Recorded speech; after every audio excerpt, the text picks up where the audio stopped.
অন্তর্ভুক্তিমূলক সমাজ। অন্তর্ভুক্তিমূলক সমাজ বলতে আমরা কি বুঝি?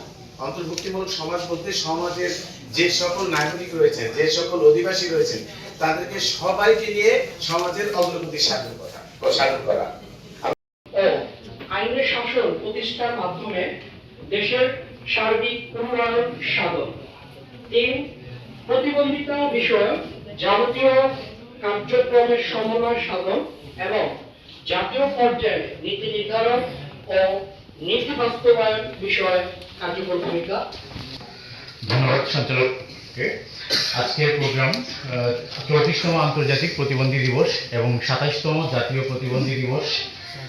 আজকে আমাদের বর্ণাঢ্য র্যালি শেষে আজকে আলোচনা সভায় প্রধান অতিথি, বিশেষ অতিথি এবং সভাপতি মহোদয় সহ আমন্ত্রিত অতিথিবৃন্দ সবাইকে জানাচ্ছি শুভেচ্ছা।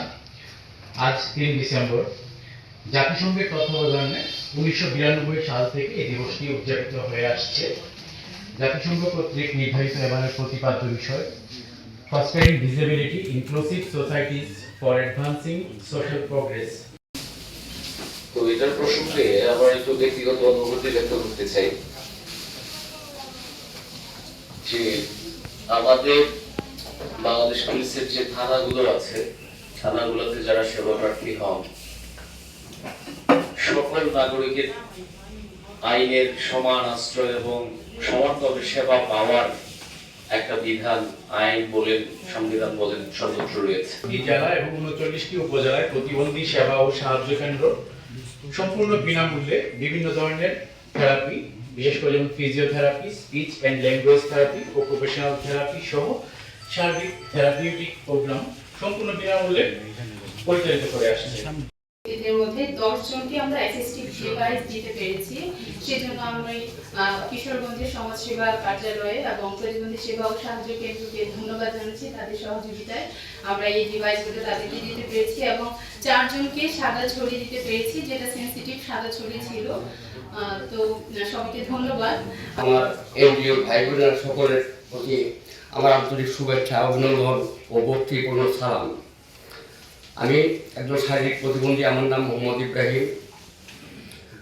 আমি যে বক্তব্যটা আমাদের যারা চাইতে আমাকে প্রথমেই আমাদের উপস্থাপনায় উনি যে জিনিসটা আমার এক কথা প্রথমে ইয়া ছিল আর কি, যে আপনাদের প্রতিবন্ধী সুরক্ষা আইনটা, তো ওইটা দেখা যায় আমাদের ছাড়াই কিন্তু আজকে দেখলাম যে আমাদের প্রশাসন মহোদয় এবং আমাদের ডিডি মহোদয় ওনারা সবাই সচেতন এবং এটার কার্যক্রম চালু আছে। আমি এই ব্যাপারে ভাবছিলাম যে এই ব্যাপার কি আছে, যে ওনারাই আগে বক্তব্য জ্ঞানী ভগবতী ভারত অভ্যুত্থানম অধর্মস্য তদাত্মানম সৃজামহম। শরণার্থ এ ভরত, যখন এই ধর্মের অধঃপতন হয়, অধর্মের অভ্যুত্থান হয়, তখন আমি নিজকে প্রকাশ করে অবতীর্ণ হই। ওম শান্তি, ওম শান্তি, ওম শান্তি। জগতের সকল প্রাণীর উপর শান্তি বর্ষিত হোক। নমস্কার। আমরা অনলাইনে যে জরিপ মাধ্যমে পেয়েছি যে ৮৩,১৬৬ জন ব্যক্তি প্রতিবন্ধী। এই পর্যন্ত আমাদের ডিআইএস যে ডিসেবিলিটি যে ইনফরমেশন সিস্টেম আছে ওখানে তারা অন্তর্ভুক্ত হয়েছে। আপনারা জেনে খুশি হবেন যে সরকার সকল প্রতিবন্ধী ব্যক্তিদের জন্যই কিন্তু ভাতার ব্যবস্থা করছে। কেউ ভাতা বা কেউ যে যেটা নিতে চায়, এটা সবার জন্য।